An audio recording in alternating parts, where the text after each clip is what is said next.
Hello guys, welcome to my YouTube channel Unipic. आज की video में हम डिस्कस करेंगे कि अर्थक्वेक होते कैसे हैं, व्हाट कॉजेज एन अर्थक्वेक। तो आइए हम स्टार्ट करते हैं। The outer layer of the earth is called crust and crust is not one piece. तो क्रस्ट एक वन पीस नहीं है। जो आउटर लेयर है अर्थ की उसको क्या बोलते हैं? क्रस्ट बोलते हैं। It is fragmented into many plates. जो क्रस्ट है उसकी अलग अलग प्लेट्स हैं। तो these plates are moving continuously. तो ये जो प्लेट्स होती थी अर्थ क्रस्ट की 3 लेयर्स होती है, क्रस्ट, कोर एंड मेंटल। ठीक है, कोर सबसे नीचे होती है, मेंटल बीच में, देन क्रस्ट ऊपर होती है। क्रस्ट के ऊपर सारी फ्रेगमेंटेड लेयर्स होती हैं और ये कॉन्टीन्यूसली मूव करती रहती है। When these plates brushes past each other और when one plate goes under another plate due to collision, they cause a disturbance and causes earthquake। ठीक है, तो जब टेक्टोनिक प्लेट्स क्या करती है, या तो दोनों आपस में टकराती है तो उसी प्लेट से कोलिजन होता है तो कुछ डिस्टर्बेंसेस क्रिएट होगी inside, deep inside the earth, तो उसकी वजह से अर्थक्वेक होता है। ठीक है, या तो क्या होगा कि the boundaries of the plates are weak zone called seismic zones. जो बाउंड्रीज होती है प्लेट की उसमें वीक जोन्स होता है।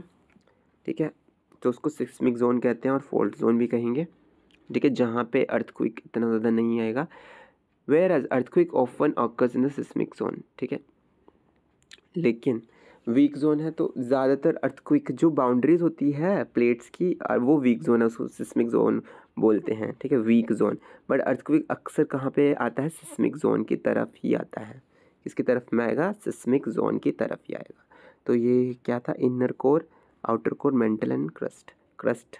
ठीक है, तो आई होप आपको ये वीडियो पसंद आई होगी।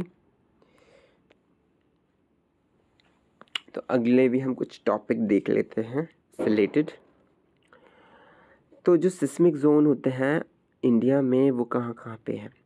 That is Kashmir, Himalayas, Indo Gangetic plain, northern east region, Kutch, Rajasthan, Andaman and Nicobar island, some regions of south India. तो यहाँ पे सिस्मिक जोन है। ठीक है, तो आपको ये चीज़ याद कर लेनी कि कहाँ कहाँ सिस्मिक जोन है।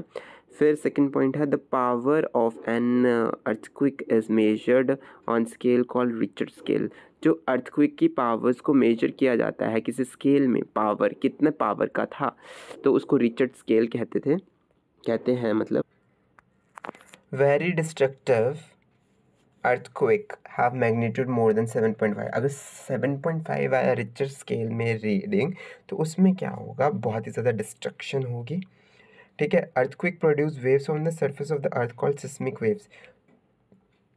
अर्थक्वेक की वजह से वेव्स प्रोड्यूस होते हैं अर्थ के सरफेस में, उसको सिस्मिक वेव कहते हैं। और सिस्मिक वेव्स को रिकॉर्ड किया जाता है कि इंस्ट्रूमेंट द्वारा, जिसका नाम होता है सिस्मोग्राफ।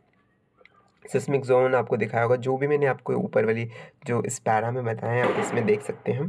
तो इसको ही मतलब मैप में मैंने दिखाया है, तो आप इसको अच्छे से देख सकते हैं। तो ये जो नीचे वाला है सिस्मोग्राफ है, जिसमें कि जो अर्थ सरफेस में जो सिस्मिक वेव्स होती हैं उसको रिकॉर्ड किया जा सकता है। दैट इज सिस्मोग्राफ, ये रहा।